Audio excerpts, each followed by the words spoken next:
Hi, my name is Amanda Brown. I teach two-year Algebra 1, Year 1, not to be confused with Katie Brown, the other math teacher named Miss Brown.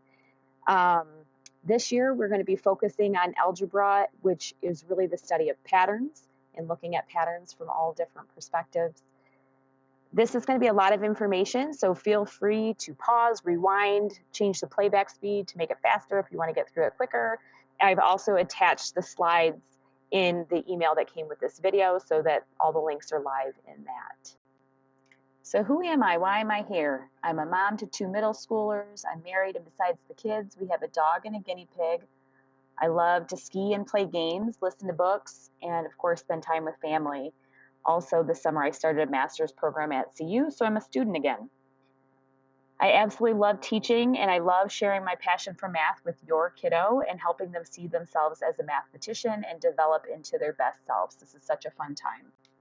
This is my 16th year teaching, and you can see here that I have a lot of different experience to bring into the classroom.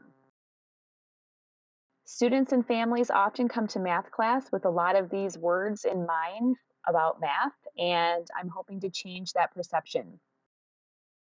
When researchers asked mathematicians to describe math, they had different ideas than what was shown in the last word cloud. Look at these words. These are words I'd like your child to associate with math.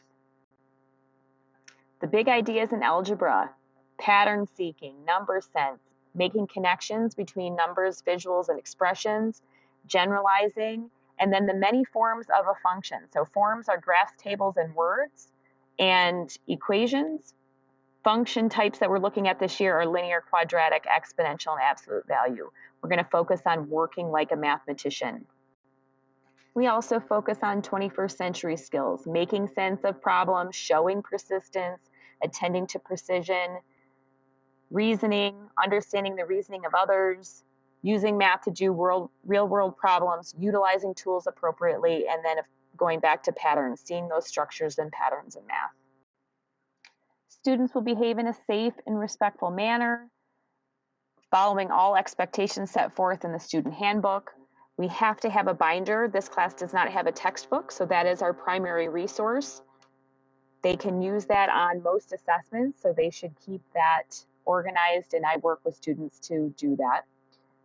Coming prepared to class with their binder, charged Chromebook, paper, calculator, and pencils every day, having neat and organized work, showing your explanation of work process in this class is more important than an individual answer. And then proficiency is expected. So we remediate, we review, we retest if needed so that students know what they're doing before we move on. Math is a progressive subject, and so what they learn is important to build on for the next thing. My approach for teaching this class is utilizing blended instruction, self-paced structure, and mastery-based grading. In blended instruction, students are accessing new content through videos that I have created. As a teacher then in class, I have time freed up to work with individuals or small groups to give feedback and to help support them when they're not understanding something.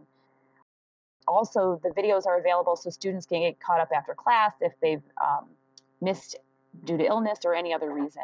Self-paced structure allows students to learn at their own pace within a unit of study. So students aren't running ahead beyond what we're in for the current unit. I have activities that are aspire to do lessons for extensions for those students who get through the material faster than other students. Students have the time that they need to master, and they're not penalized if they need to take an extra day or a half day to work on stuff, and they're also not forced to sit there and listen to a lecture or a lesson that they get in half the time and are ready to move on. So this differentiation really meets the needs of students where they're at. Mastery-based grading means students don't progress until they've demonstrated this mastery. So we have mastery checks at the end of each lesson, and that may happen for students at different times because of this self-pacing. And we work on building persistence and a growth mindset because we really focus on revision and metacognitive reflection, like how are they learning? And that will be something that we focus on and work together, and it'll be a growing experience for us all.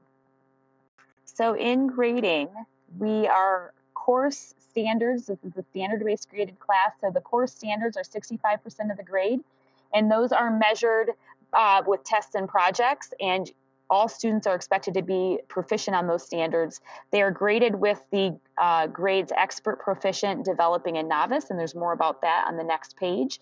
These are the 5 main standards that we're doing in this first semester. Also part of our standards are the formative assessment. That's as we go learning, and those are the mastery checks I was talking about, and maybe there'll be some a little more comprehensive quizzes. Those are graded based on proficient, meaning they met mastery, complete but not proficient, or 0, which means they have not completed it yet. Student engagement is 10% of their grade, and those are the guided notes, the individual practice or the collaborative practice or other activities, and ALEX, which is something I will talk more about when that becomes available for us. 2 points per assignment on the same scale here. And then finally, our semester final is our binder. That binder we should view as our portfolio of work. And so having that material completed and accurate is something that we're going to be looking at.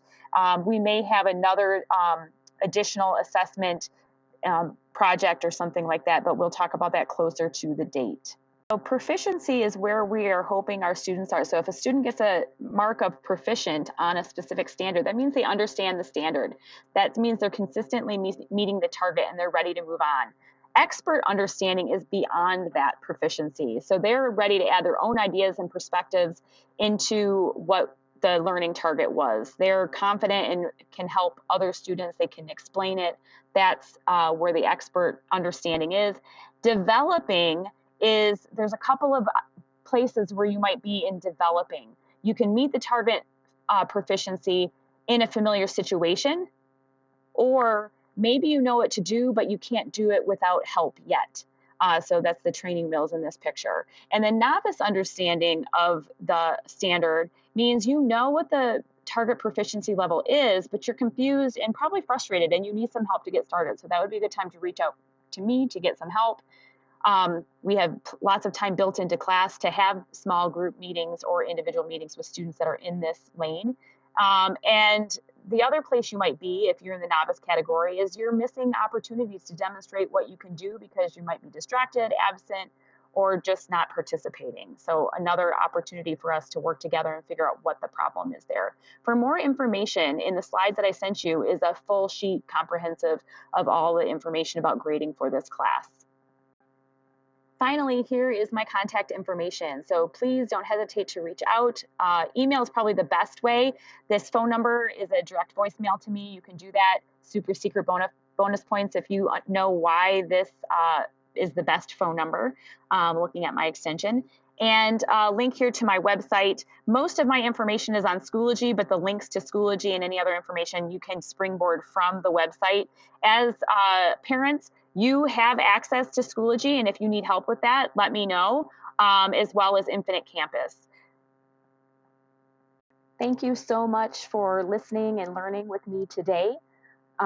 Please do not hesitate to reach out. Undoubtedly, there will be questions that come up now or throughout the year, and I just want you to know that I look at this as a partnership between your child, yourself, and myself, and I look forward to partnering with you this year. On that note, if you haven't already subscribed or joined our Remind class, please do that because I think that's an easy way to connect. It also features translation in line if needed.